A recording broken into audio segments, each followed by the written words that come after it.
laawol kisal ko laawol peewal e ɓantal. إن الحمد لله نحمده ونستعينه ونستغفره ونعوذ بالله من شرور أنفسنا وسيئات أعمالنا. من يهده الله فلا مضل له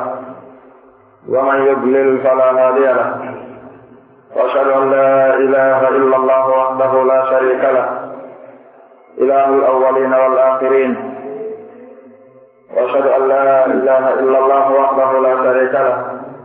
وأشهد أن محمدا عبده ورسوله صلى الله عليه وعلى آله وأصحابه وعلى كل من سار بنهجه واهتدى بهديه واستنى بسنته إلى يوم الدين. أما بعد، السلام عليكم ورحمة الله وبركاته. يأتي الله سبحانه وتعالى يأتون عند محمد سيرك بكاكتم ونرى ودوال غوانغوال سيرك نلابا صلى الله عليه وآله وسلم وكان نلابا يتنانغل دينو مكتكادو دينا مطير ملل بني آدم عدنا الله رحمه يويكي موت أفتقل الله سبحانه وتعالى وقت نلابا سيرك دي اللورا مالك سيد بني آدم وقوهنا يويكي كدي لندكم الله سبحانه وتعالى لندو نلابا Araisalam dan Nabi sallallahu alaihi wa sallam kami sahabat umat salah arba mak bajina itu nyentin gollah mak hanya bedanggal tadi jadi kita nasi terbendak diri ini araya terbendak nyawa kiki dan wado nokku nawo wirino jadi unwa syukurnya wal asbab al ma'inati ala syukr ni'am woni ko yettugal nemaji Allah subhanahu wa ta'ala ɗi e walli torteɗi ɗin e wawgol yettugol ɗiɗo nemaji bi mana sabuji wallitotoɗi neɗɗo on ɗin ha o wona yettowo Allah subhanahu wa ta'ala. sen handi yettugol ngol hino waɗɗi on tawi esoɗen anden kadi ko honɗi wallitoto neɗɗo on ha o wona yettowo Allah subhanahu wa ta'ala. waɗino yettugol Allah subhanahu wa ta'ala ɗum hino waɗɗi e dow jeeya ɗon fi kulli lahwa ɗum ne kala leppande fa inna ni'ama allahi alayna la tu'ad wa la tuhsa bal hiya mutatabi'a bi tatabu'i al-layli wan-nahar. qala Allah ta'ala wa ataakum min kulli ma sa'altumuh wa in ta'uddu ni'mata allahi la tuhsuha innal insana la zalumun kafar. surat Ibrahim. wa qala ta'ala وما بكم من نعمة فمن الله ثم إذا مسكم الضر فإليه تجأرون. سورة النحل. ومن أعظم هذه النعم نعمة الهداية لهذا الدين. قال تعالى اليوم أكملت لكم دينكم وأتممت عليكم نعمتي ورضيت لكم الإسلام دينا. سورة المائدة. وقال تعالى ونزعنا ما في صدورهم من غل تجري من تحتهم الأنهار وقالوا الحمد لله الذي هدانا لهذا وما كنا لنهتدي لولا أن هدانا الله. Jadi nemaji Allah subhanahu wa ta'ala di ngedow dedo mokte madu ngedow dedo tagore goɗɗo wata kontude ɗum naafi o andana ɗum foti goɗɗo wawata moɓude ɗum ha anda ko ha honko ɗum yehi bal nemaji Allah subhanahu wa ta'ala di ngedow meɗen ko mutatabi anima jokkodiri bitatabu al-layli wan-nahar yerwo ko jamma ñalonno woni jokkondirde nemaji Allah subhanahu wa ta'ala dino jokkondire dow meɗen. jommen o wii o jonni on kala ko landi ɗon mo kon tawata ko ɗum wawaton wuurirde ɗo ɗan ɗo gurna tottondewal makko ngal kala ko tawata hino haton jinni e gurnaka hino haton jinni e gollal bani adama on jommen o wi o jonni on foppu moɗon foppu muɗum. o wi so on jooɗike on fuɗɗike limude nemaji makko ɗin on wawata andude no ɗi foti ko woni tun neɗɗon no ɗuuɗi wonde towñowo hoore muɗum hino ɗuuɗi wonde kadi suuɗowo yedda ɗiɗo nemaji o faamina o yaali ɗi nemaji Allah subhanahu wa ta'ala ɗi hino ɗuuɗi e men ha o wi aajo suratu Nahl wa ma bikum min ni'matin fa min Allah. kala nema mo yiɗon e moɗon no janti o o fanɗi o hara faame on ɗon nema kata Allah subhanahu wa ta'ala o iwrani on o wi tuma kadi lorrama tattede heɓi o wo kamakko tun kadi ɗoɗoɗon hooto wullitoɗon ɗum alaka ɗoɗon hooto wullitoɗon tattede mon ma lorra moɗon ma faale moɗon si wonata allahu subhanahu wa taala jon noon oɗo joganiɗo en ɗum ɗo ko yettuden oɗo wohi no fandi ko ɗum si ɓenni wo shukru ni'ma ko ni'matun kadi tahtaju ila shukr neɗɗo si o yehi ha o anditi allahu subhanahu wa taala hino nemini mo hino moƴƴi e makko o yetti allahu tabaraka wa taala e men on ɗon nema amma ko ɓernde nden o yettiri ma ko ɓernde nden e ɗengal ngal ma ko kene ɗen o yettiri allahu subhanahu wa taala nde ɗo andintinande ko nde nema nde kam no haton jinni e yettugol allahu subhanahu wa taala ko adi no mbuyno nemina wattanaɓe haqqille muɗum balno no dari no wola hulluko tew kañum ala hay bus tawi noon nemaji ɗi allahu subhanahu wa taala waɗani ɗum ɗe ɗiɗi ɗuuɗi wonon hino jeeya ko ɓuri mawnude e ɗiɗo nemaji e dow bani adama on nematul hidaya nema peewal ɓe wi alamade allahu subhanahu wa taala hino yiɗi neɗɗo ko peewal o jonnatamo alamade allahu subhanahu wa taala yiɗa neɗɗo ko peewal o fannatamo wona jawdi ko ɗum si tawi nelaɗon ɓe maki alayhi salatu wassalam man yuridi llahu bihi hayran yufaqihu fi ddin ɓe maki kala mo joni men faandi e muɗum moƴƴere famaniɗum yurmede joni men faminaymo kaɗo diina islam faminede neɗɗo on kaɗo diina ɗum ko alamade yiɗede ko allahu subhanahu wa taala kono majjede kadi kaɗo diina ɗum ko alamade jaabere wonande neɗɗo on ko allahu subhanahu wa taala hollugol a konta hay puska makko siɗa kontuno goɗɗum ka makko o faminteno ko ko welatamo ɗum alay ɗum ɗon neɗɗo fof no haani wattande hoore mum peesa hoore mum e kaɗo diina sabu allahu subhanahu wa taala yeetike en wondema waɗaka jawdi waɗaka ɓiɓɓe waɗaka piiji aduna peesete jomumen no yiɗi kaari ma o yiɗa kaari ɗum peesatake toon wono wiiɗen noon e suratul fajir o wi fa amma al insanu ida mabtalahu rabbuhu fa akramahu wa na'ama fa yaqulu rabbi akraman wa amma ida mabtalahu fa qadara alayhi rizqahu fa yaqulu rabbi ahana joni men jaabi ɓeeɗo ɗiɗo ko wi ko wi ɗon ko wonama o wi kalla ɗum no fof wonano woni ɗum o wi no woodi e yimɓe ɓen ɓe tawta si tawi joni men teddiniɓe neminiɓe okkoriɓe aduna ɓe faama joni men no yiɗi ɓe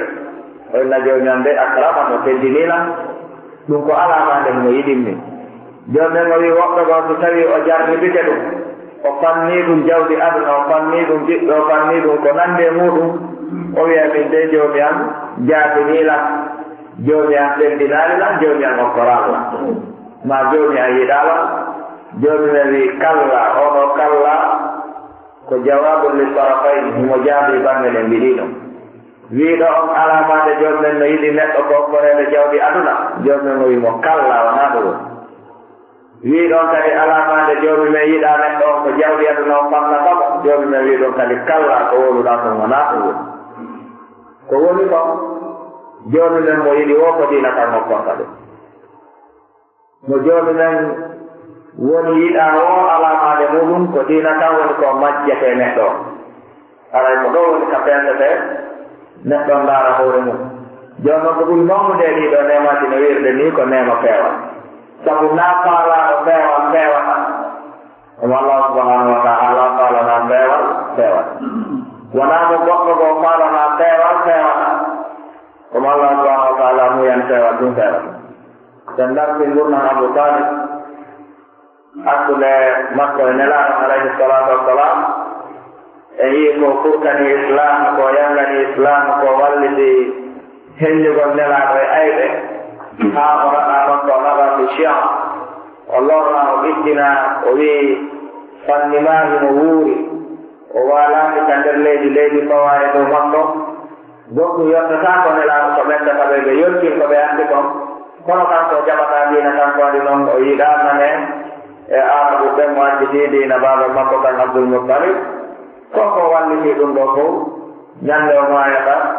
nela ɗon ala ko etaki kuyowi la ilaha illallah ɗum ɗon woni e sabu ko ɓe defirantamo ñande ɗangal onaɗa aljanna kono tawi ayɓe ɓe tawata ɓen ko konniɓe Allah subhanahu wa ta'ala solni dina makko kan hiɓe innama ɗon a targhabu an millati abdulmuttalib a faala añude dina abdulmuttalib tan sunaya o lacciti wiide nelaɗo bal amutu ala millati abdulmuttalib o yalti e nder gurnan aduna nelaɗo suni ɗum moƴƴa koko yangi ɗo fof nelaɗo kadi yangi haa fi yo jaɓu o maayi tawi o jamaɗum joomi men holli wona faale jaɓinta goɗɗo ɗum ɗon ko joomi men muyante o wi innaka la tahdi man ahbabta walakinna allaha yahdi man yasha wa huwa a'lamu bil muhtadin o wi wona yiɗugol ma kaari fewnatamo so Allah subhanahu wa ta'ala tawno muyane mo ngal fewnatamo jonno yiwgol neɗɗo on hoore mum e nder ngal ɗo feewal tawa ko ngal woni jindande ko ngal woni dogande ko ngal woni kurkanade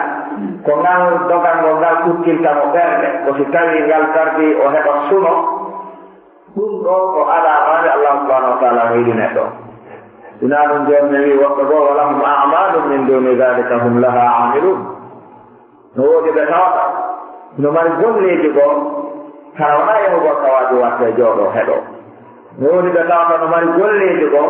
kala na yahugol ka dartudina jangete jooɗo heɗo no woodi ɓe tawata no mari golleji goo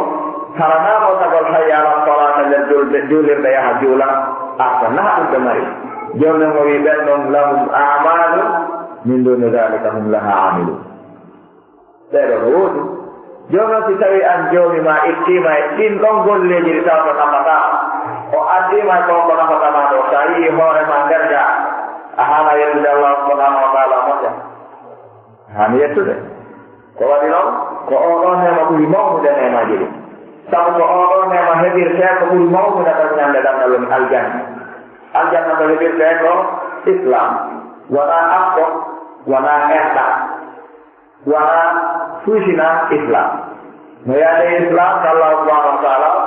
joni men teddiniramo yurminiramo aljanna mo ɗaɓɓi goɗɗum ngo ko wona ɗum o ƴeeye terduɓe ɓen kadina kalafray Allah subhanahu wa ta'ala dannden ɗum ko ɗum si joni men humtiti en yimɓe aljanna ɓen nde ɓe naati aljanna ina jeeya ko ɓe arda ko hiwrade alhamdulillahi alladi hadana li hada nanen nde men yetti Allah subhanahu wa ta'ala yettore nde o hanndi on mo tawta ko kanko woni fewnuɓe men holli men ko naatirte ɗo ko sabu wonɓe go naɗon naatiri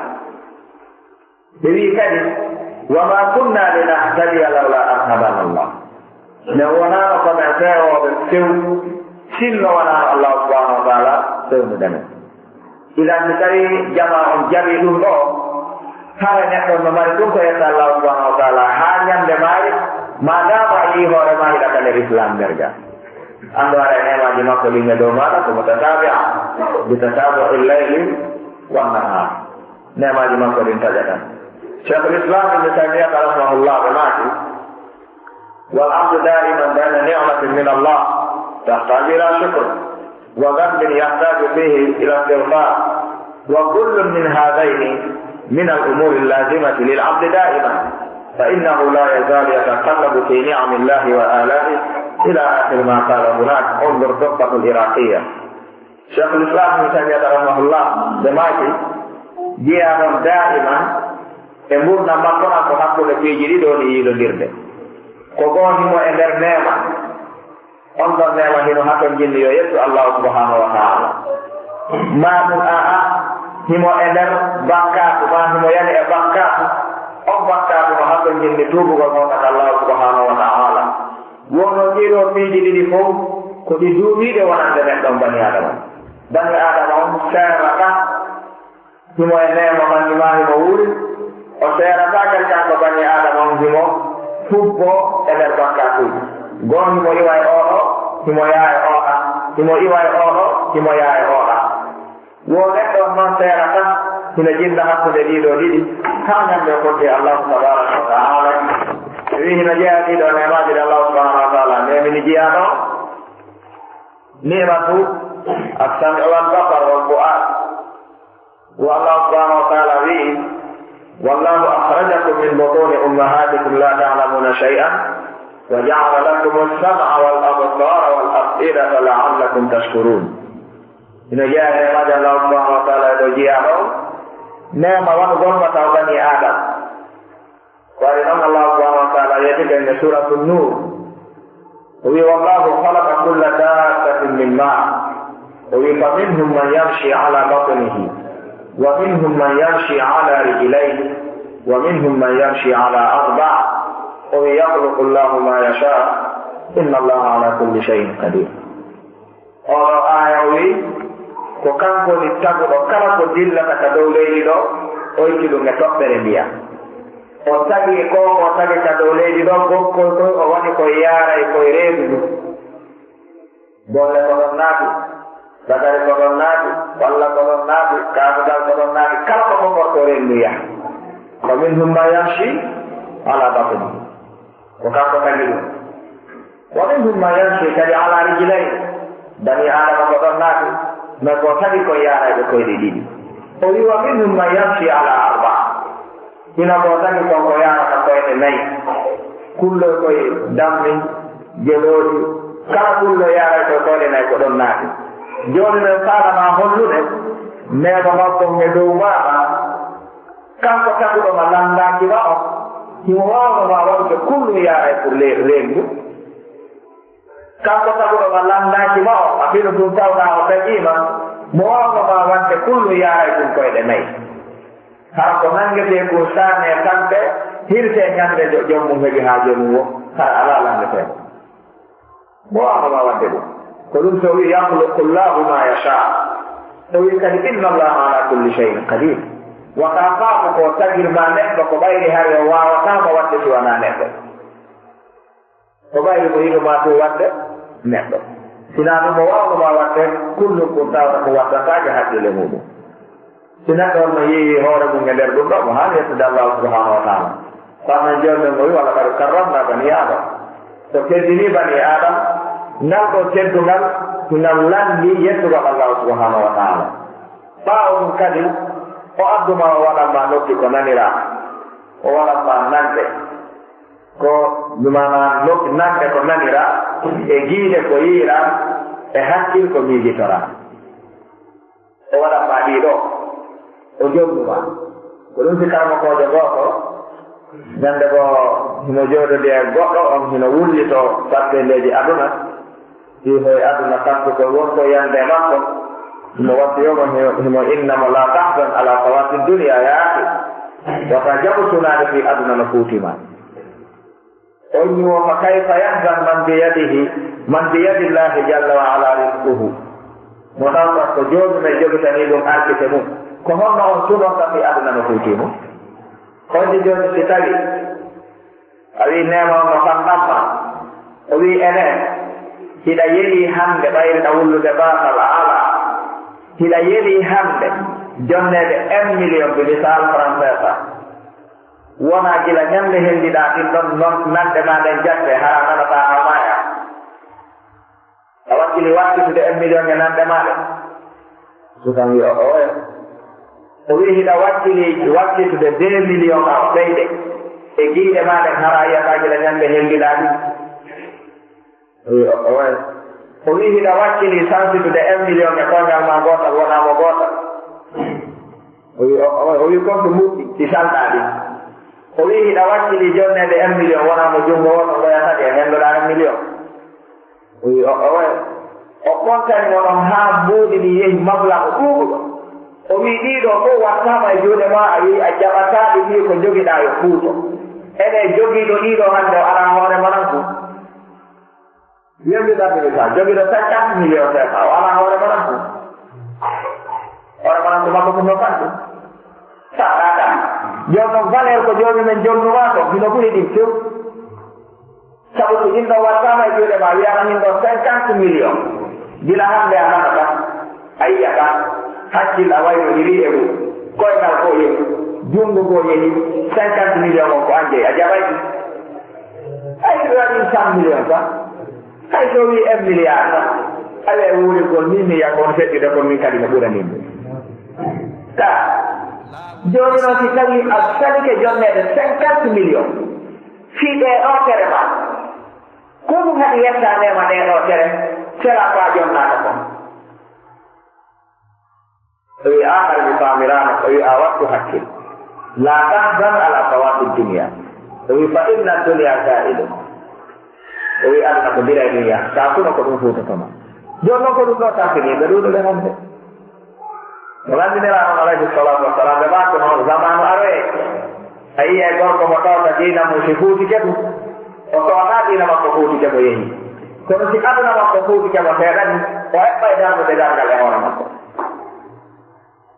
on zamanu aroye ko ñego yiyata diina mum no fuuti ɓay fuutagol diina julɗo ɓura wunugol no pir ha mir a heɓa haɗi julde jamaka julli te jullide men ɗon fuutagol diina ma ɓura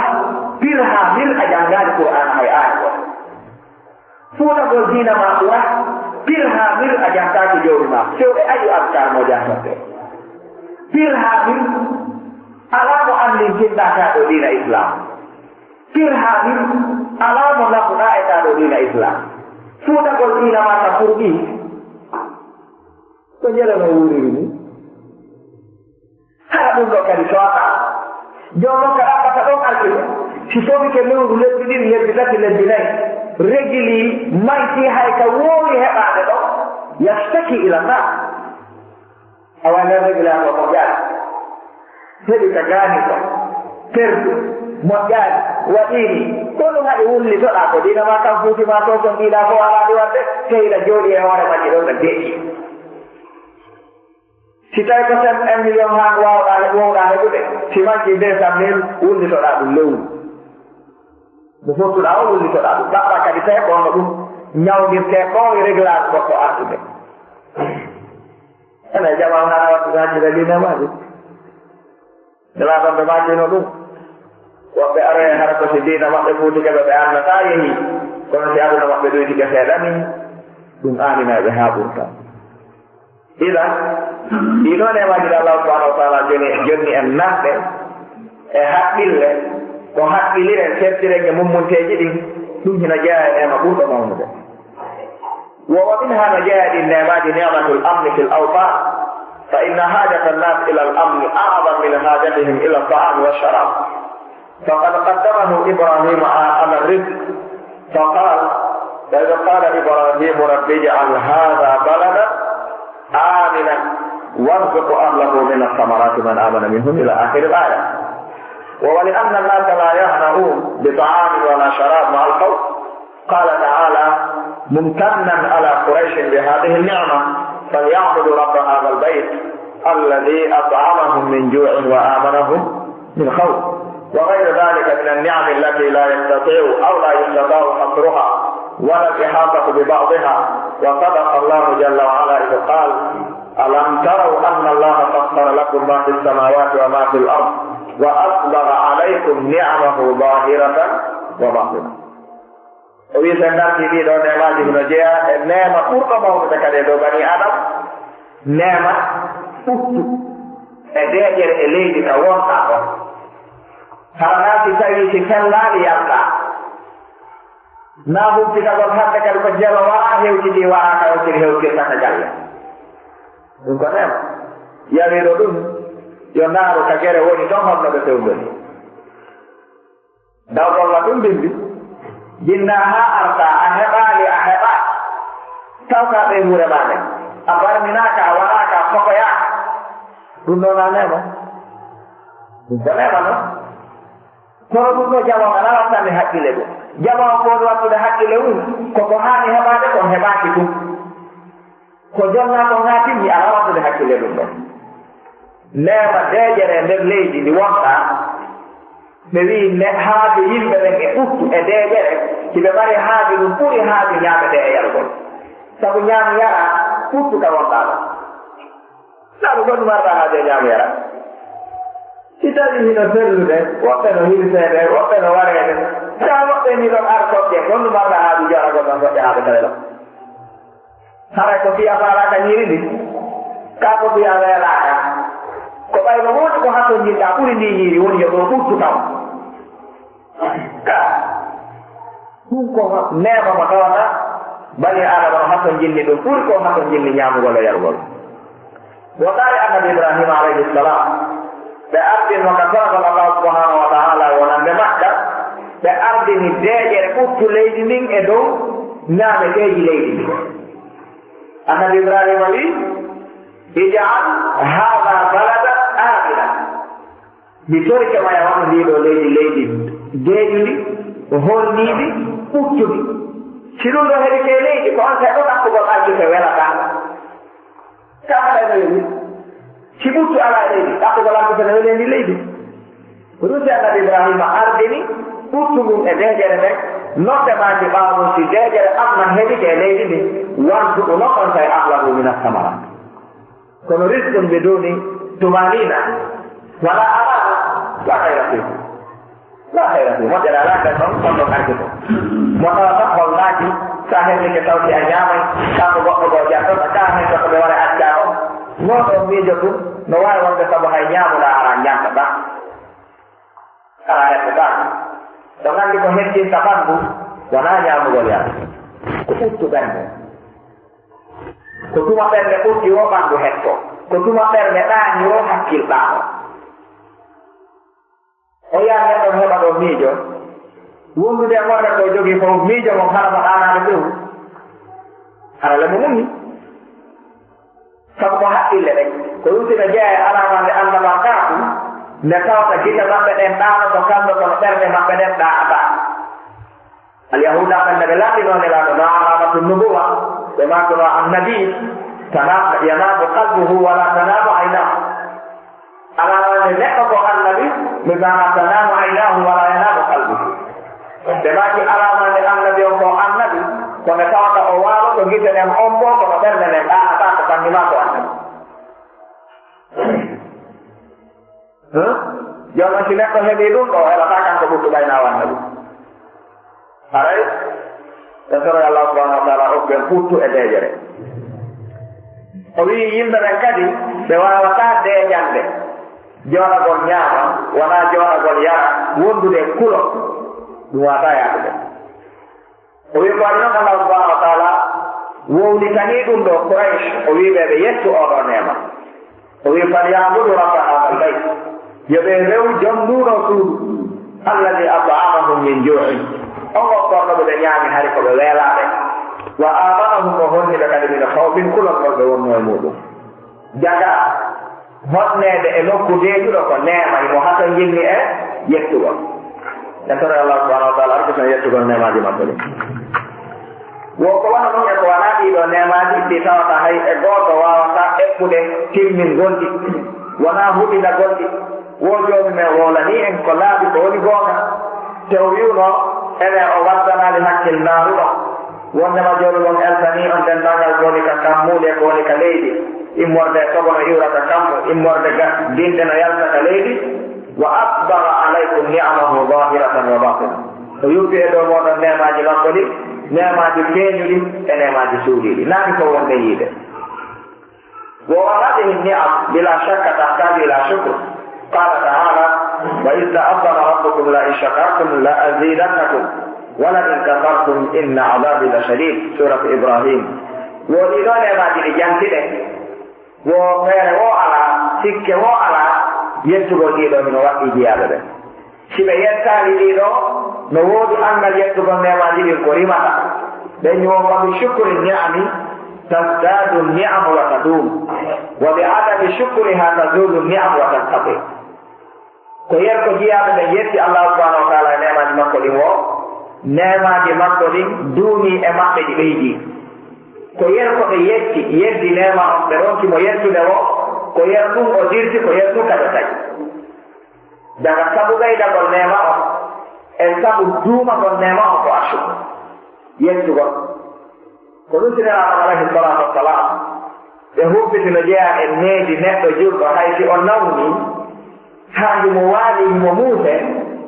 si o landama hiɗa e jam no ɓuttude yo wi alhamdulillahi ala kulli hal wata wi ala ɓuttude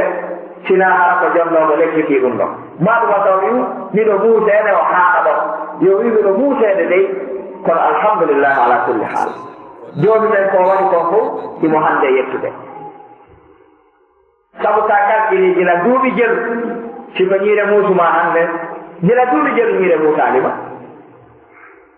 oɗon nema ko a faalamo yeddirde muusugol ñiire nden hande ɗum owe haala wonde ko ɗum si tawi on kiri ko wi alhamdulillahi ala kulli hal ɗum ɗo ko ɓe khilaf ko ɓoynarata hino wiya si tawi nawm jeydi seeɗa so tawi no ɓurtude ɓe hande kay alhamdulillah hanki noon hanki ara yettata moon hanki mbay hono muusude alhamdulillah mi alanamo ɗum hande no mbay ɓurti alhamdulillah ko ɗum no ɓurti ɓurti seeɗa hande ɗey hande alhamdulillah hanki noon ɗum ko hunde fewne nde jama wattanta hakkille muɗum woɓɓe si tawi ɗaɓɓi heeɓi régli heeɓike ɓenna ɗon no heeɓike ka réglage ɓene e ngal kan alhamdulillah attonon e ngal kullu waɗɗima anta muslim alhamdulillah ala kulli haal si réglama heeɓike alhamdulillah si régli heɓaki alhamdulillah simiɗo nawni alhamdulillah si ɓurti alhamdulillah kono natumina e jam alhamdulillah simi nawni alhamdulillah ala simi likki joni ɓe alhamdulillah est ce que ɗum noon haddatanani julɓe hala joni noon ɗiɗo nemaji yettugol ɗi la shakka annahu wajib wa min al asbab al mu'inati ala shukri ni'am ma yati ko hokke sabuji neɗɗo walli goɗɗa ha o wona yettowo ɗi nemaji so ɓuygol ɗum kadi alhamdulillah shukru laysa huwa shukru ko yettugol joni men koɗo wona ɗum ɗon fuu woni yettugol ɓe darɓe misal si neɗɗo jonnama ɗon ñiiri o ñaami ha o haali o yari ndiyam ɓuɓuran ha o gondiki o watti ɗon banana o waɗi ɗon kala ko tawno mo faala ɓeyɗumi ha o haali o haɓɓitike ha o yoori o yehi ka duware o ani ha weeti hay so wino alhamdulillah ɓawde o gayni ñaamude hay o yetti joni nayi o yetti o nema wigol alhamdulillah o nafimo ɗo goɗɗum a haali mo fuf idan joni men tabaraka wa taala ko yettirten ko ɗen nanngal e tere ɗen e ɓernde men ha fof a hawta e waɗɗa e juuɗe makko sa wi alhamdulillah tuyo feñen e tere ma e golle ma ɗen aɗa naya ñaamu ha kayna wiya alhamdulillah e nema makko daroɗa kadi yeddamo ha on nema ɗo yon wiya jonna kadi goɗɗo mi ñaama mi dara goɗɗo kadi komi yettire iyo imaɗa ɗum noon handa jurɗo idan sabuji wona ɗi ha neɗɗo yedda ɗiɗo nemaji hino jeeya e muɗum atta'ammul fi ni'amillah wa istihdaruha fi kulli lahwa wa hin wa adamu al-ghafla anha fa inna kathiran min an-nas yatana'amun bi shatta anwa'i an-ni'am min ma'akil wa masharib wa marakib wa masakin wa ma dhalika la yastash'irun hadhihi an-ni'am لأنهم لم يفقدوها يوما من الأيام واعتادوا عليها لذلك فإن الله عز وجل يريد منا التأمل في هذه النعم قال تعالى يا أيها الناس اذكروا نعمة الله عليكم هل من خالق غير الله يرزقكم من السماء والأرض لا إله إلا هو فأنى تؤفكون وإن جاءك ولك طالعنا wongol yettugol ɗiɗo nemaji wongol ko taw taskotoɗo watta hakkille ɗi ha o anda taw ɗi ko ɗi nema andi kala hunde nda taskake andatande tawre tigirgoy ko wisi jomen ko ɓuuri jokkude nerdina yimɓe ɓen e qur'an ko attadabbur ko ɓuuri selde yimɓe ɓen ka haqqe qur'an ko adabu tadabbur o wi kitabun anzalnahu ilayka mubarakun liyadabbaru ayatihi waliyatadakkara ulul albab ko ɗum si tawi on je simijitike ɗum tottike o nabbitore ko seni o wi afala yatadabbaruna alquran amala qulubin aqfaluha o wi afala yatadabbaruna alquran walaw kana min indi gayri llahi lawajadu fihi ikhtilafan kathira hay o matti o humpiti ko fiyede tan to jippinirde ama o matti takkotoɓɓe o miñi o aybiniɓe taskata ko ɓe ko feliɓe kadi sabu ko manta dabdal huwa alladi yakafu ko ɗum seytamo koɓe tafsirɓe wi sen nafti alwasaya al asra ardiɗen e suratu al an jomen kawi ɗon qul taala aslu ma harrama rabbukum alaykum an la tushriku bihi shay'an ila akhiri ayat aya ana noon o fermirmo dalikum wassakum bihi la'allakum ta'qilun aya ɗin mo o fermirmo dalikum wassakum bihi la'allakum tadakkarun aya kamo o fermirmo dalikum wassakum bihi la'allakum tattaqun sewi fi hon ɗum woni anna man aqala tafakkar wa man tafakkara ittaqa conkidi miijitike ɗum ko wownata kon o ma to haqqini ɗum ko wownata kon o miijito conkidi miijitike haa junni ɗum o wulay joomi makko ila angal wurugol joomi men ko angal miijitagol junna miijo mon ɗum wonta taw muɗum idan hino jeeya konto sabu haa yette ndiɗo nemaji taskagol ɗi naa ko honɗum enema woni ɓannaki kadi lintaki ana ke kaza wa kaza wa kaza wa kaza sa mbiɗa mari hunde kare o witte ɓeɗo deftere ɗum wiyata kulli muslim e sahih imam muslim ko ɓe addi toon hadis yimɓe ɗiɗo ɓe makka minal muhajirin ɓe ɓeeɗi fottude madina ɓe jooɗi hiɓe yewtata yewtereji maɓɓe goto maɓɓe wi ya ahi alasna min afkari fuqarai muhajirina fi madina o wi enen ɗo ɗiɗo tanginɗano woni ɓurɗo en waftude iwɓe makka ari madina ɗo ɓen fof o wima subhanallah aɗanmo ko ara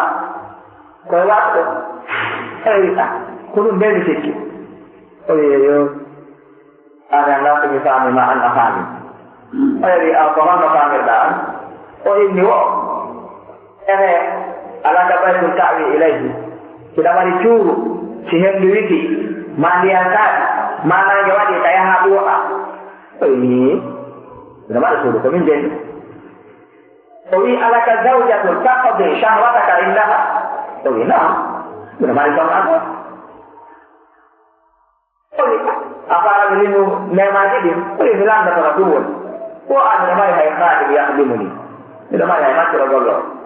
o miɗo kadi marka miɗo mari hima markabo alay miɗo mari kadi bakati mi heeɓi ha koto waɗɗo mi yaha o wiya mbiɗa mari suudu ka weera mbiɗa mari sownade ka hunka tuyo maɗo mbiɗa mari bakateri mi waɗɗoɗa yaha mbiɗa mari suudu mbiɗa mari ɗiɗo nayiɗo mbiɗa mari suudu mbiɗa mari ɓeydu mbiɗa mari bakateri mbiɗa mari maccu ko gollo siyamaɓe ko wiyata ari jogitanoɗami ɗo wallitoɗami ɗo o wallitoma ha joni anta tauddu nafsaka min alfukara o wi anta lasta min al agniya bal ya ahi anta min al muluk an koye lamɓe leydi min jeeya timmiɗo ɗiɗo ko lambata dow leydi ɗo ewa andi oɗo o yiltaymo e ko wonno ko kono si tawno ko yoga e wawɓe wa men o wulnitino e ɗum ko wiɗo te aki anda adunan ko fokkitino ndesatene ɗo ko allah on ɓurati ɗum honto ha ɓeyta fuɗɗomo wono hunde kaari ha yeggita nemaji ɗin fof weeɗita fattelleji ɗin fof yeggina ɗin ɗon nemaji ɗin kono hay oɗo yiltimo ene hay ko ene yer jooɗiɓe ɗo ɓen tum no woni emen bankano ko koɗo limi ɗo ene wondeka nder julirɗe ɗo ɓen we ɓaloɓe men wona cuumu goɗɗum mari ko galle ka na tonnade goɗɗo mari ko tonnade ka wona bakateri woniri mari ko otoɓe ka wona gollowo goɗɗo mari ko golloɓe ka wondude ɗum on fottay o uddita hummuɗo toon wiya alamatude kaala no woodi il faut en takkore ndiɗo nemaji etten allahu subhanahu wa taala sina ɗum hara hiɗi weeɗi tani jirugol yaha ko yergoɗi yetta woɗi ɗumi ko yergoɗi yetta woɗi leydi ko ɗon si tawi o wi ko ɓuri ɗuɗude yimɓe ayi a hiɓe nemino e nemaji sertuɗi immorde ñameteji ne wiiɗi ɓayri moɗi ɗen andi si tawi buy emen taftike ka iwri ton ari ɗo ɓaawo ɗo ɓeeɗa ko honno heɓirayno ñaamete ɓennduɗo si wattata nde ɓeeɗuɗum e jooni ko honno si faalama ñaamete ɓennduɗo rewata ɗum heɓo en taway ɗum wona gootum ka ɗum hay ko gootum hay kama en si goɗɗo faalama ñaamete simo waawi ƴettude wonko wannal o yaha kan ngesa o waɗoya ton foti ay ko faalama hiraande ka jaɓananda ɗum o waɗo hiraande hande ko addataɓe liinatako koye nde sae nde une noon nde sae kadi nde piite noon leɗɗe temere noon ndiyam joogoye noon ko ɓundumaka caaɗo fuɗɗe noon huɓɓede wucce ɗon haa tuma ɗum huɓɓi o jokke ɗon kadi wife ɗon haatuma ɗum ɓenndi o ñiiri nin hetto tata ɓay jamma hara kay ko soɗaani no kesinde hetto hara ndiidi fuɗɗano mbimari akko maa laawol kisal ko laawol peewal e ngannda ɗum ɓe nganndi ka jooni noon ɗo sa faalama hiraande a jooɗo ko haa leer mbaalɗa o wiya no ɗiɗon soɗa leɗɗe ɗen jooni ko gaa ndiyam ɗan ko robine no ɗum muddito tan foññe kon ko maaro ɗum nokkata yay ko waa santi ka sasal ha jooni jamano wiide ala martude konde martata konde enen martanta en tigi wiyen ɗo matti ndaare jooni a jooɗo ko ɗo humpondirgol e kalmo kalɗa humpondirde ka men ka tawɗa koya joo waɗa leete immoɗa yaha tawoya ɗaɓɓa yahowo ha poɗɗo wiya jonnanan o leetere nene a si ɓe jangi yo ɓe jaabitoma habboɗamo ko fanni o lewru lebbi ɗiɗi lebbi tati si ɓe winndi leetere mbiyo an o tawe ko fanni o o wawi wonde lewru lebbi ɗiɗi te anndoɗa joni a ɗettay capannay 200 francs seeɗa watta e kunɗo humpodira e ɓe mbawɗa humpodirde ɓen wowla haaju ma on jonka kadi ko fewɗi wiya ala wattuɓe on konde martinten musidɓe konde martinten kadi si a ɓokki tawi luumo koya ɓokki to ɓiɓɓi law hirande nen ko jammande ɗetetende wartine fiya o luumo ka gandaɗa ɗum siko tori ko wattol siko koñe ko ɗum siko ñin ɓawa kaɗe fode irtirde koɓe dindi ɓawa o yaha luumo hewɓe a luumo soɗa ko soɗɗa ko manta koy kidi waalo ñaamugo yamta taw seppa haa pele ka luumo ngo gandata ɗon si hewɗa fuɗɗo noon yeeyide ko naɓi fi yeeyugol soodita kon si gayni sooditano ɗum ɗon fokkitaragal kadi artugo joni ɓe wattitani en ɗum ɗon fof ko wi kon si heeta baɗen kaare heɓe jorɓanno sakuma ɗum gandi o wayno ndere yagoɗona luumo to ha joni ala martugo hay ko seppugol joni ko ɓe wajana ari e ha kada a jo sakuma mama o yaɗo tammini ɗum yahay ɗo hari noon noon ko 2 heures de temps yaha a dampayde ɗum rowa essence yaha hunta haajuji ma ɗi alɗa ɓenna har so hinna fusnattaɗi ene konde mantintenga on andi ko ɗum ɗon adamu tahammul yeggitugol neɗɗon taw iwri ton o ndaara taw woni ɗon o ndaara taw fokkiti ton no yeddinamo nemaji ɗi so watten hakkil moƴƴa التأمل بهذه النعم سبب لشكرها وما وصل hakkille majje wowoɓɓe ayi hino jogii ñaameteeji no jogii njaram hino jogii mbaɗɗateeriji waɗɗeteeɗi tuma faala o waɗɗo to tun yaha hino goɗɗi e galleeji ɗi tawata ko hawa ɗo neɗɗo si tawi to hoɗo waɗi no faalete hara hino anndi ɓaawo seeɗa holto joomum eggini ɗum addi holni ɗum ɗo hannde tawi ko luwaa mi sikki tun egguɗo e suudu huɗo dandaandu kappa meltira jaani ari looti e ndu karo coowi ala makkude arewa nagon makkude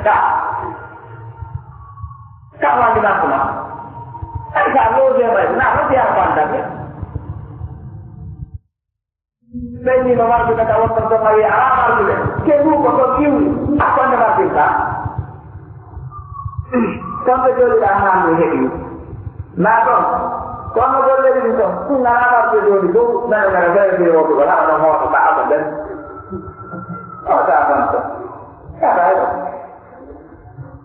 wadde ne haqqille ɗum moƴƴa se takkaki nemaɗi ɗi e wataɗi yettude idan woti nemaɗi ɗi kadi wonanoɗi haaɗi wonti aɗa nafatamen ɗo nayan famuki nemaji ko aɗa ma ɗumɗi aɗa la kamu no woodi wonɓe heƴintinge ɗi on hino hanndi e yetteede mais si a faami ko ma tun ɗum no yettota kadi nemaji ɗi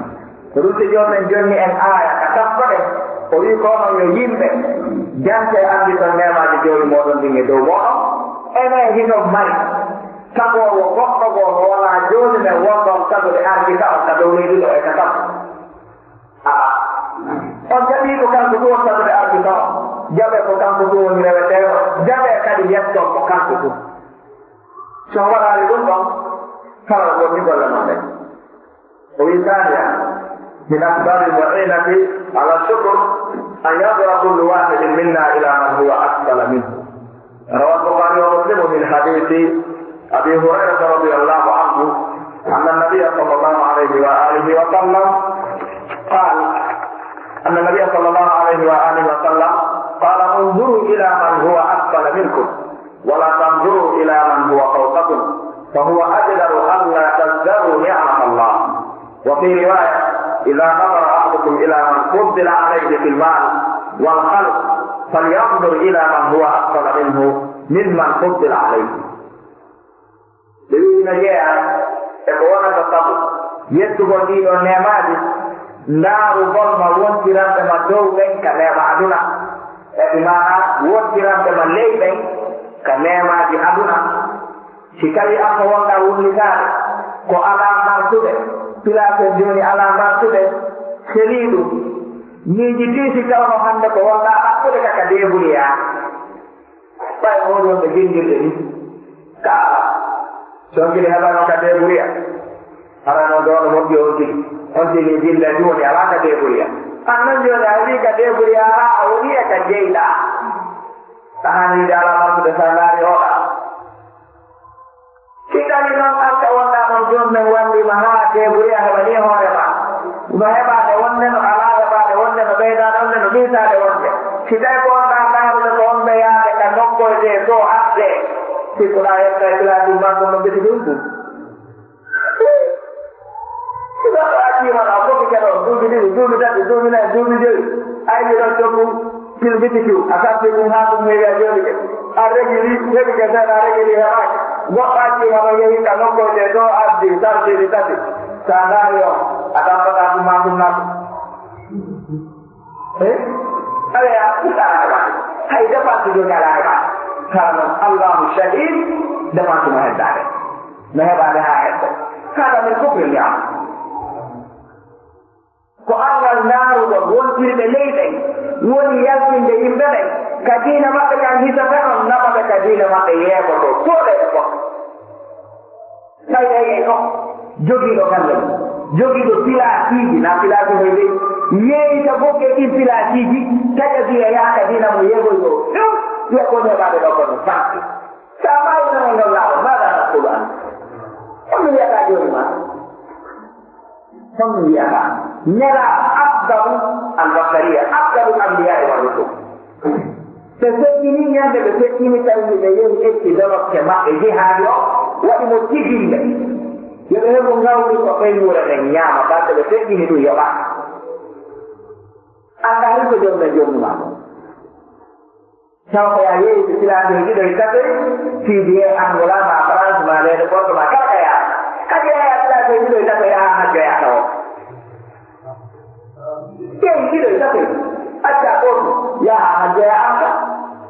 ka joni men lamɗo ko ñande dangal mo yaha leyɗe ɓorɗo man mo yaha mo heɓi ko hajjira e hajjade joni men lamɗota ko ɗum ka lamɗotake limaɗa lamɗa hujja an بنيت بيتا واشتريت وفعلت لماذا؟ ماذا سيكون الجواب؟ ربما هم في الدنيا أي جنة ويبال تبصرون حياة الدنيا أي جولي أنه كدلاتي أحق اللي جماعة ثم أحق اللي مجنون كل وقت كل جولي لي هاناكي أحق اللي ونا بيه دلين كبيرو ونجبال موتي دلين أي نوك جنة نسونا كبيرو موتي تنجل رانا كيدا جولي كبير مريدا وكرا حرمانو kamudu heɓe toto yalta o lettoro heege lettoro onka lettoro sonja lettoro koteɓe acciɓe lettoro wicceɓe ha ñande hewtiri ha sino andi ka ɗiɗi ɗon mino heɓude ko ñaama kañum e ɓey mura mum sino duuɗi ɗon kañum e ɓey mura mum sino yaaɗa heɗo diina mum sino yaaɗa ɗefta dartu mum sino ɓeydade diina mum eggan o yaha katawata diina mum ko ni jono wiya dinemaji yesama ɗo ene oɗo ko accirino yehi to ko wonɓe leyɗen o ndaari ka konɓe dow ɓen wonɓe dow ɓen jonnomela on haɗi en ɗum ɓe maji ka aduna wata ndaaru wontiranɗoma dow ko jonna a yettata ko jonnoɗa ka diina wata ndaaru wontiranɗoma ɓaawo jonnoɗa ndaaru wonɓe dow ɓen wiimi hewto yeyɗon ka diina وقلت الشيخ حسين بن عفان يريد دفتر عند صلاح الأمة في علوم الذمة مجلد تقويم ɓe wi malal ɗo mofte moƴƴere majje o fof ko si juuɗe ɓen heɓi himɓe towɗo ka ɗaɓɓugol diina kono wona jogagol himɓe lowɗo ka ɗaɓɓugol diina jogo himɓe ɓurtuɗo ka ɗaɓɓugol aduna wiya kadi salamul umma yujam fi hada sahabaɓe ko aduna ɓe dambi ɓe wattiri ɓaawo ɓe tambi diina ɓe yaaje mum ɓe addi ɓe hewdini en ɓay ɓe addi ɓeygundi maɓɓe nodde woɓɓe goo ɓe acci galleji maɓɓe ɓe acci ɓeygure maɓɓe ɓe acci jawle maɓɓe ɓe hiiri ko ɓe agniya ɓe weeti madina ko ɓe fuqara ka abdourahman ibne awf awatul fidir ousmane abou affan yaɓuɗe ɓe umar abdul khattab sino marno sabuji e teddugal makka haaro muɗum kono dogingol diina mum tan heddoto e diina mum kan jarani ɓe accugol leyɗe maɓɓe ɗen e kala ko ɓe jogiɗe muɗum ɓe yehi joni noon neɗɗo kadi ara o wiya kadi ko julɗo ko ɓen ñentini ko tummi ko salati o yeeya diina makko kam o yakkoɓegol aduna ɓeene yeeyi aduna o yeeytoɓegol diina o wiya ko ɓe o jokki o mboyima ɗum ka wona ton ko weluma on andi haala haɗa ko jogotaɓe wi addi a ɗumtin noddi ɗakol goto fof no mala mbiɗo leydi ko min laami ka wawi walande ɓeɗo hakkude amen ɗum minnayi Sénégal ɗo ko min laami hakkude amen ka wawi wonde kono ko ɗum woni e kaga idde a kaga ɗumtin kono wuune men nde waɗa halude ni iran hina jeeya kadi eko imam ibne rajab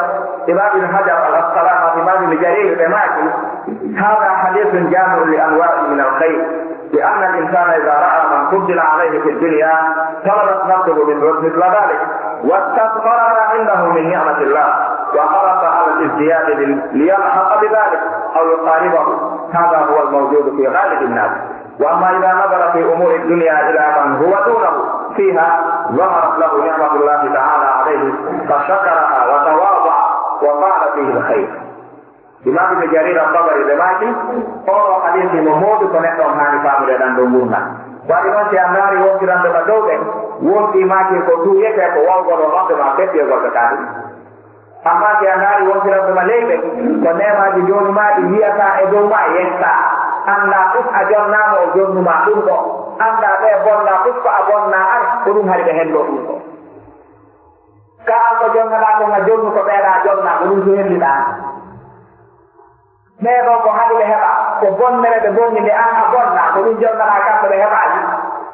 ɗum ko maɗata anta accal kasaɗa ɗogataɗa kam ɓuri marde ko leydi jonne jonnuma sabu jonne mo wiri o jonna jawdi aduna mo yiɗe mo yiɗa o wiyetudene suratul an o abdulham suratul an am o wi si tawi ɗum ɓe accidi ko addi kon ɓe jokki ko welatata kon huditanede jawdi aduna falamma nafi ma dukkiru bihi فتحنا عليهم أبواب كل شيء حتى إذا فرحوا بما أوتوا أخذناهم بغتة فإذا هم مبلسون إلى أن إذا رأيت الله يؤتي عبده على معاصيه فإنما هو استدراج بما تسعيد يوم من أخرى جاء ونعم ويرى وجنب وجبنا وترك مرسى وآر وقرى ومن موضوعي بالله كده يدخل الجون منه وتوقف اليوم من السنة وفينا يقول si o metti tu mo ɓornay mo ɓokko so ɓornima ngol ɓokkita ngol wogga yiide mo ƴaani ka ɗum ko jangirkuɗen on gilma yeddamo bimde kiitira jemma ñaloɓa nemaji ɗin no ɓeydo tum ono hane wattande haqqil ɗum no waya tawi a yehi nangugol liɗɗi ko toylir saaɗi ɗon marɗi naccirɗen fof si yii nder ton ko anndi wuurata ton jaɓata ɓattaɗe si ñirkotowol tonkama e ngolliwal bugama e nder caangol liƴƴi ɗi noon ɗi ñirtoto wurata nder ga kono ɗi famata ɗum ɗum fof koko watta nder ɗon kon darata waɗata ko jogoto ɗum ko yaama o tun jogo yuttuɗi fof korko kon ɗi hitata ko ɗiŋini sina ɗum afli o ɗiɗo nemaji aduna ɗo ko jomine waɗandi ko rewayɓe mo ɓen si tawi noon ammina yeddude mo himo jonnude ma ɗum a hana wattude hakkil a hani wattude hakkil ɓayna fima waɗa ويريد ثالثا تتوسط مهامته يستفيد نعمات ان يعلم الانسان ان الله تعالى يساله يوم القيامه عن الشكر هذه النعم هل قام بذلك او اخطا وما أمكن أن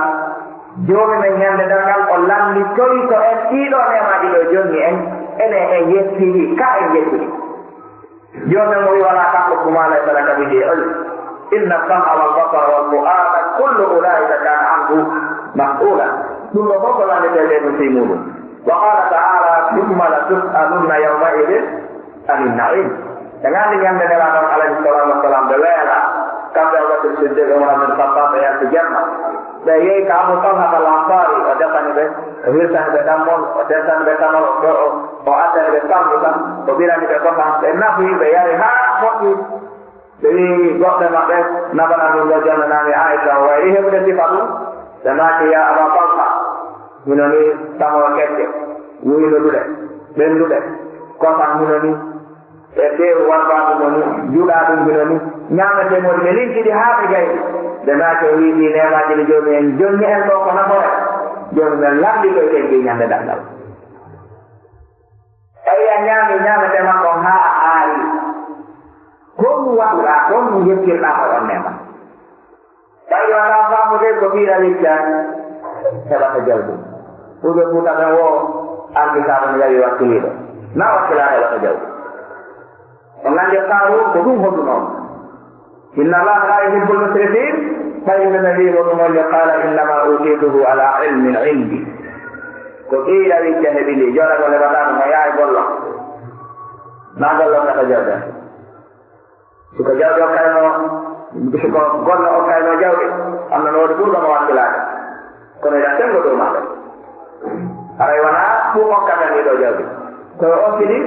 faamu ko Allah subhanahu wa ta'ala jonna tawde ɗum ɗo o anda kadi koko jonnuma ɗo ko landi toy koma ñande dangal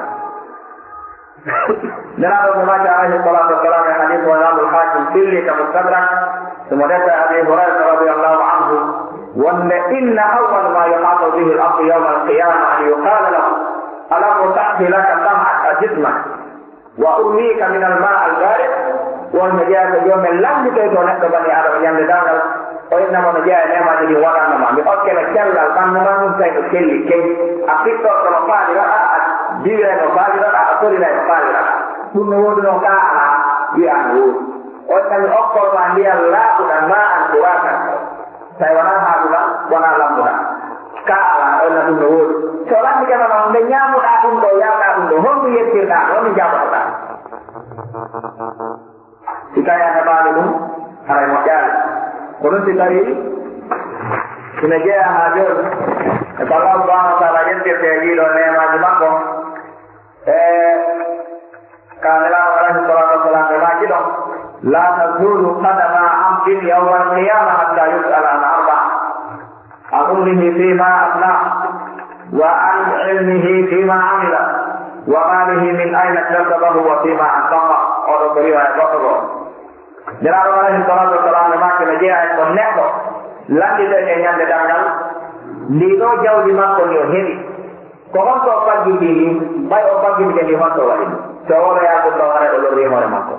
نلان تكت سوال أولا كنا كوي كامو باي عند دعنا لا يقال إلا وقت سبجانا Sokina preparato ko jaboro hara jaboro minan nafa hara mo kinani kodum Syekh Sa'id al-Nusri be maki a'iddu lis-su'ali li yawm al-qiyamah wa a'iddu lis-su'ali jawaban wa a'iddu lil-jawabi sawaban be maki o goto bo preparo ko lando je ko nyande dangal wana ko dum ko o prepara ko jaboro do ko mo wi'a ko dum ko o etta ko jaboro do ma taw ko dum kadi hana jabele do loto ma hana ya yo to benama enen sikka an mi tagge non wala ma wona kare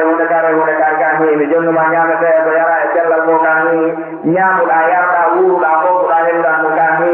tollu wan da ba yeddugol ma rek na ko kala ko nekk ta hawa hada jawab amma tadi jawab walakin jawab la jawab ko jawab ko ta hawa dira ko jawab de do so ko rabbi sallallahu alaihi wasallam no nyande dangal ko yeddugol ma ko mi wuru no kana ngani ala ko do ti na Allah sallallahu alaihi wasallam nyande dangal ko joni men mo be jiri al awwalina wal akhirin joni men tikka ne nyande tikkere le tawata o me dal tikku de tibane tikkere ha ne nyande hewti sinna nyande kadi tekki o tikki ta ta ko ne tikkere abadan sabha yeddo e fo dari ya sama yo Allah subhanahu wa taala on gandu ɗon tawde anhiɗa jeeya e ɓen ɓe joɗune tikkani sifande tikkere nde ñande no wurgini Allah subhanahu wa taala danden ɗo o wi rabi'an wa min al asbabi mu'inati ala shukri ni'am shukru hadhihi ni'am bil qalb wal qawl wal fi'l eta ko yettira ɗiɗo nemaji ɗen ñaggam yettiraɗi ɓernde men yettiraɗi tere en tanaji go tuddino jaɓɓal alhamdulillah alhamdulillah hunaka lahu tafsir ɗum no ɓari ko firti ko o jonnuɗoma ñaamuɗa newnanma ñaamuɗa yarɗa sabu jonnede ñaamete o e newnadede ñaamugol ñaamete on waɗaɗi go ɗumgol waɗa kala jonnaɗo ñaamete woni newnanaɗo ñaamugol oɗon ñaamete waɗa kala jonnaɗo oɗon ñaamete newnana ñaamugol oɗon ñaamete ko ɗum jannati ibrahima alayhi salam ɓe makono joomi maɓɓe ko tambuɗo ɓe no fewnaɓe on alladi halakani fa huwa yahdin walladi huwa yutimuni wa yasqin wa ida maritu fa huwa yashfin walladi yumituni summa yuhyin walladi atma'u an yaghfira li khati'ati yawma ddin jaka heɓugol ñaamete o ko ñaamugol mo wona goto neɗɗo no wona marko ñaamete o joni men fawma o nawnare nde tawata on ñaamete on hayyo luumo welatamo ka ɗawowa ɗo immade bimbi waɗa biredi wan sa fara feccere kilo ma ɗum kilo on wujangal tan ɗo faraɗa so fara waɗa ernitir kam siɗa selli ñaama fof ɓeydandiya kono si a ñawni te anday ko ɓuratama welde ɓe ɓanna wiya ɓottineta tu ɗuwata ñawni ɓenna wakkeɓe no fof ɓi ñaama innawa kaɓe de enen ko ɓay ara ñaamete on han ñaama ko ɓay wi o ñaamu on jogike ko ñaamirte kon idan ko ma on kidi yettira Allah subhanahu wa taala ɗiɗo nemaji ɗe ɗo tere tati ɗen gangal ɓe ɓernde nden e tere ɗen ɗum Allah subhanahu wa taala wi waman yaskuru fa innama yaskuru li nafsi waman kafara fa inna allaha ganiyyun hamid kala yettuɗo ko joomi men waɗi waɗani ɗum ko hoore makko yettani kala yettuɗo noon ko yettude joomi men dey ko o galo yondiniɗo e ɓen ɓe yettata ono wiiri noon walillahi ala nnasi hujjul bayti man istata ilayhi sabila waman kafara fa inna allaha ganiyyun anil alamin si fof sali ke wadde ko wi kon kanko ko yondiniɗo lorratamo hay fuusi ko waɗani ɓeydatamo kadi fuusi ko waɗani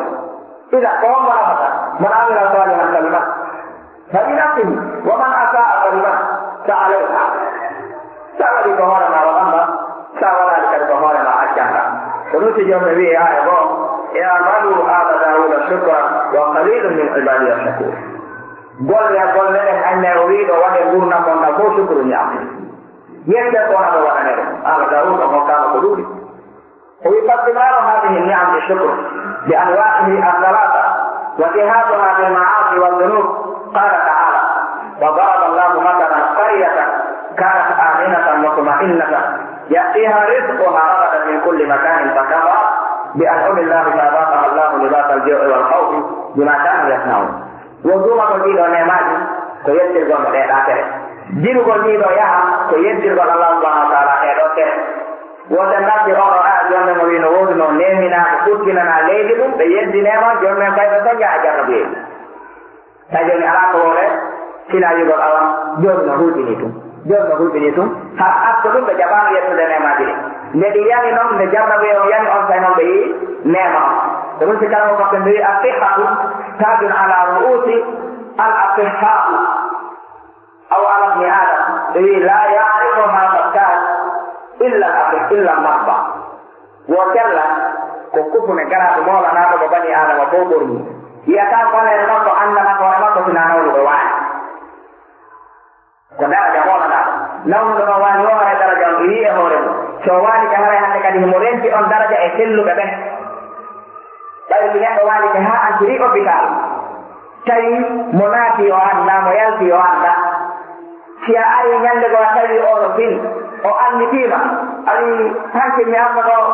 min anndaade tawan si ɗon ɗaani welnaaɓe anndaade fayde joni ɓe annda to woni naatude yamde so a wiɗo ɗon ɗum faala ɗon hannde sigiri anu noon e yaatude nattinde maɓɓe ɗen e yaatude deftude ko yaari ɓe innatama hay o fussina yaarugol no wonɗa yaarude ni ñaamira no wonɗa ñaamirde ni jindira no wonɗa jindirde ni somi heɓi ɗum e gurdam aduna ɗan hannde yoni so jonnama ɗum ɗo ɗon o lanndo goɗɗungo ka o lanndo to gonɗum ɗum ɗon ala ala ina ɗum ko ɗema mollonaɗo no ko loddi tawi nelaɗo alayhi salatu wassalam ɓe holli en ɗum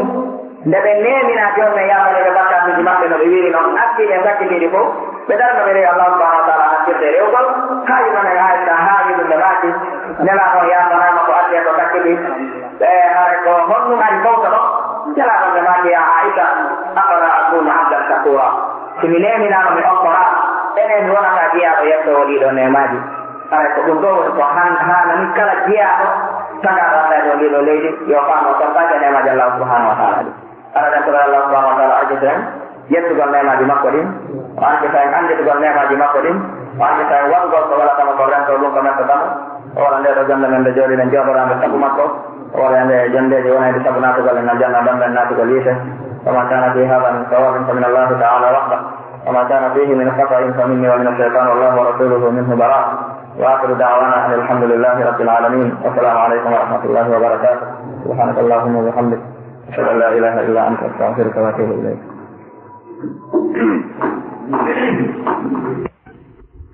والصلاة والسلام على رسول الله وعلى آله وصحبه ومن والاه ثم أما بعد جزا الله شيخنا على ما قدم فلقد أجاد وأفاد نسأل الله أن يجعل كل كلمة قالها هنا في ميزان حسناته يوم لا ينفع مال ولا بنون إلا من أتى الله بقلب سليم. مسجد جلد تجد بعض يكرم الله سبحانه وتعالى بأن إن لا رميل محمد صلى الله عليه وآله وسلم هذا ينجاني سرنا بيوكان بين دو مطيا سبنا نوم بأهل سني دو تقدر ما بأهمية تقدر بأن الله ورما إلا دنيا يسني أمير مطيا سالينو وتنغو أن الله ورما لجوانا كالسي هذا في مودم أكوال سوند بيسوند بيوكا في الصبر منيغل taw hiɓe yejjiɗi ɓengo assuko ɗum waɗi hara ko toɓɓere mande ahammiya woni ko ɓe yewtani en ɗo eɗen anndi wondema neɗɗanke on gurdam mum ɗan ko forati ɗi moƴƴa e hoore ɗum jomirawo subhanahu wa taala ino fayimo piiji heewɗi ino fayimo golleji heewɗi ka hoore leydi ɗo gurdam makko ɗan kanko neɗɗanke on ko ni'ma immorde ka allagol allah tabaraka wa taala tawi hino waasiya makko yettugol subhanahu wa taala e on nema ɗon wono woniri hino waasi e makko jarnugol yetta allah tabaraka wa taala e kala waktu oɗo waɗi ceernojo bo wi wo neɗɗanke on ka hoore leydi ɗo kaga o ka o woni hay goɗɗum hino wattimo allah subhanahu wa taala hino yamirimo goɗɗum ko yamirano mo naani enen ɓe jooɗiɓe ɗo sen ndaari ko atti o muhadara ɗo waɗugol fuɗɗagol hari en yamiraka en jettu allah subhanahu wa taala e o muhadara ɗo ɗum ɗon hari en yamiraka ɗum ɗo kono ɓaawo en heɗagol muhadara on ɗo nafitora ɗum ɗo tabaraka wa taala ino fewtini e meɗen jettugol mo sabu namon ko ne'ma immorde ka makko kanko tabaraka wa taala ɗum waɗi neɗɗanke on wonnam makko ɗan taw ko ne'ma immorde ka allah tabaraka wa taala no daari wallahu akhrajakum min butuni ummahatikum la ta'lamuna shay'a wa ja'ala lakum as-sam'a wal absara wal af'idata la'allakum tashkurun wono ceerno ɗen yewtiri en ɗo ɓe holli ko honno yettirgol allah tabaraka wa taala ɗe kere ɗo wonirta allah tabaraka wa taala o daari ko allah subhanahu wa taala woni yaltin ɗo e deedi neñiraɗo moɗon tawi hay e hunde on anda o waɗani on noon noppi ko hiɗon nanira o waɗani on giɗe ko hiɗon yi'ira waɗani on ɗerɗe ko hiɗon takko faamira mbele jowonon hiɗon yettira ɗum ɗon allah tabaraka wa taala ay tawi yettugol allah tabaraka wa taala e ɗan gurdam ɗo ɗum ɗon koko waɗɗi kono ɓe jantoran en kadi wondema ni'ama ɓurɗo mawnude neɗɗanke on ko heɓi ko ni'matul islam, ni'ama wongol makko julɗo. Tawano ilen anndi o islam ɗo naatugol e muɗum maɗum fewnegol e muɗum ko ni'ama molanaɗo. ɓe ndaari en tawa ino toon woɓɓe ɓe anndaari hay fii muɗum, ino toon woɓɓe ɓe anndi ɓe fewtinaaki, ino toon woɓɓe ɓe naati kono ɓe yalta maɗum ɓe ronka yottoyaade ka ɗaɓɓa ton, maɗum woɓɓe hara ɓe naati kono tawa sengo ka ɓe naati e ɗon naaɗon naatirte. masalan mo naatiɗo e on no ka diina kono tawa ko fiya ɓen on no e mazhab maɓɓe wanduɗen bonɗo ratiba tawa ko ɓen tuudinimo inna o naati kal islam, hannde aray o naati kono laawol ka o naatiri ɗon wona ka ɗaɓɓira ɗon. ɗum ɗo fof ko façonji yimɓe ɓe alhaali muɗum e o islam ɗo. ko ɗum waɗi an neɗɗanke on noon si tawi a naati a tabiti haray ɗum noon ko ni'ama molanaɗo. sen laari e tarih e qissaji yimɓe feƴƴinoɓe en taway heeɗi e maɓɓe ko heɗidayno e sifa ɗi alhaaliji ɗo. woɓɓe naatata islam yalta ko astimayde, woɓɓe wonno heɓa sababu goɗɗum mum ko rutti ɗum e diina kan tawa ko sababu mum ko gandanɗa hoore ma ko ruttatano ɓe. sen daari Jabarat ibnul Ayham o arno o tuubi e zaman Umar ibn al-Khattab radiallahu an, o naati kal islam simo wangotono ka suudu Kaaba, gooto onno yaaɓi wudere makko nden, gooto e mosɓe jogi ɗen yaaɓi wudere makko nden, kanko Jabala o yilti o ɓantiyoya. Jabarat ibnul Ayham tawno wonno ko lamɗo tawimo mawnintinni, o yilti o banti onno yaaɓuɗo mo o yayni a bantike non kono mi yahii ka amirul mu'minina Umar ibn al-Khattab, onno o ñaawide hakkunde meɗen. o yahi ka amirul mu'minina Umar, o holli alhaali makko on. Umar ari joɗɗinioya innimo a annda o ko mosiɗɗoma ni, si o yaaɓi on no wudere ma nden ɗo a wawatamo yaafaade ɗum tum, yirtoɗa bantoɗamo. Jabarat ibnul Ayham wi'i ɗum nonano hurma Kaaba on komi waɗaynomo, na bantagol mo tumi waɗaymo. on tumati Umar ibn al-Khattab wi a irritike,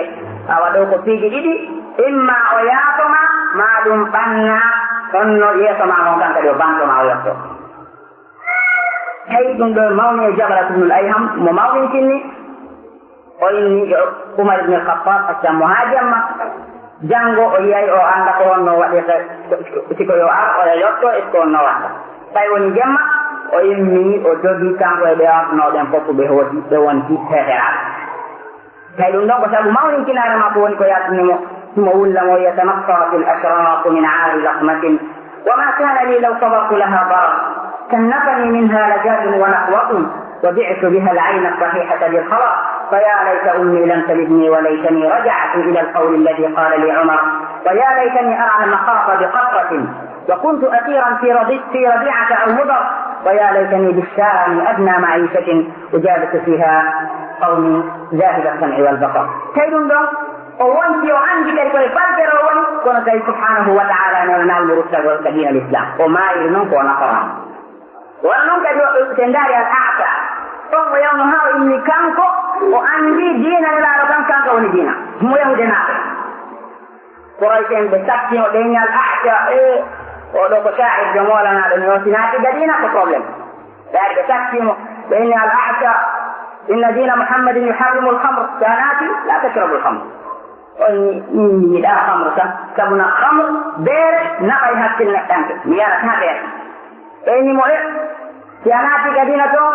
ala sina o yi min mi yiɗaɗum ɓeynimo ko aca armen proposé na maɗa e hunde min jonni to geloɗi temedere arana gaali kadina o nene ko joni mottidir toon ɓeyni hin joni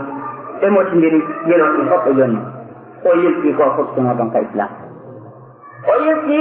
o hoota leñol makko ha yodi kana rogo ko ɗon o teggiyoyani o maari tawi onon kadi ko ɗum woni sabu ko ruttimo e diina kan sen daari on no ibne abdourrahim on ko mujahid jo molanaɗo wonno o yahi fi ihdal gadawat tawi ɓe waɗi sifar heeferaɓen hiɓe hunditiɓe huuble on tumati o hayni toon sonnajo nasaranjo on sonnajo honno o jiɗi on sonnajo o yahi o landi on sonnajo ko honno o watta o jombamo sonnajo on wi ko si a tuubi on no ko si a yalti e diina mum kan o wonti nasrani tawi ɗum no hewtanimo nokku goo o attiti diina makko kam mujahid jo moolanaɗo o attiti diina kam ko ɗum ɓay ñande goo onno mujahidina e ndereyi ɗon ɓe innimo yabna abdurrahim mada faala alquran on to alquran on ko janggaynoɗa alquran kon o inni wallahi ko aya goto petti heddanimi سبحانه وتعالى ذلك ربما يود الذين كفروا لو كانوا مسلمين ذرهم يأكلوا ويتمتعوا ويلههم الأمل فسوف يعلمون فكأنه المعني بالآية فدون ودي تكتب لكادنا لوكو نعمة مولانا لمؤمنا دانورما سينو حقن جني يكتب الله تبارك وتعالى سونغ بسونغ كما بنتهم تكين دوكا دي وندنا ينبغي أن نعرف نعم الله بوجودها لا بزوالها wondema eɗen duwa andirgol ni'maji allah ɗin woode golɗingol naafiliiri hiɗa selli annda o ni'ma molanaɗo mumaka ɗo fewn ɗo yetta allah subhanahu wa taala e on nema ɗo naya accira ñande nawnuɗa si andita fi onno ko woni e ceer onno e sellal e nafoore e ni'ma e hino hiɗa mari juuɗe terema fof ino tenni yetta allah subhanahu wa taala e o nema ɗo naya accira ñande gongal taƴi si a ɗonno koyngal ma go taƴi si annda ɗum wondema ɗum ƴeegat haylan e nema on tigi eko o ɗon no yetta allah subhanahu wa taala sagata allah subhanahu wa taala waɗanimo ɗon ni'maji ko wona ɗon kadi ɓe wurtiti en ɗo wondema on tigi sino duwa waɗude wannelaɗo sallllahu alayhi wa alihi wa sallam jawabno noon ɓe laatinoke kanke hiɓe ɓeyda yettugol allah tabaraka wa taala saga fo allah subhanahu wa taala ɓeyda hiɓe ni'maji ɗum e yiiɗa ko hadis aïcha mo ɓe filliɗa wondema nelaɗon sallllahu alayhi wa sallam ɓe juureno ha koɗe maɓɓe ɗen kuuta aïcha wiyani ɓe ko ani o nelaɗon allah subhanahu wa taala yaɓanni baggageji muɗum ko adi e ko takkiti ko an woni e waɗde ɗum o wi afala akuna abdan shakura sen ndaari ñande gadwatu badrin el kubra e nelaɗo sallllahu alayhi wa sallam ko ɓe torine ñande ɓe yankinani allah subhanahu wa taala ɓe mbewti allah subhanahu wa taala ɓe landimo ɓe torimo tawi allah subhanahu wa taala ne foɗino ɓe porgal me ñande o wino ɓe bala in tasbiru wa tattaqu wa ya'tukum min fawrihim hada yumjidukum rabbukum bi 3,000 min almalaikati musawwimin haulai sahaba tawi ɓe muññike ɓe nguuli allah subhanahu wa taala heɓeraɓen kadi atani ɓe gollama ɗo ɓe gotti e maɓɓe ngol allah subhanahu wa taala tawi no kono noon ɓe foti ɓe porgal e wallitagol ɓe kono ɓe hoore ɗumnelaɗo sa sallam ɓe ɓanti juuɗe maɓɓe ɗen ɓe tori allah subhanahu wa taala ɗum ɗon holli wondema neɗɗanke on himo duwa ɓeydude yettugol allah subhanahu wa taala ɓeyda dewalla no nemaji ɗin ɓeyɗon yowota ɗum ɗon yettitumo e ga e yettugol ngol hara dawɗen waɗortamo on no raɓɓiɗi hada wallahu taala alam wa sallallahu wa sallam wa baraka ala sallam assalamu aleykum laawol kisal ko laawol peewal e ɓantal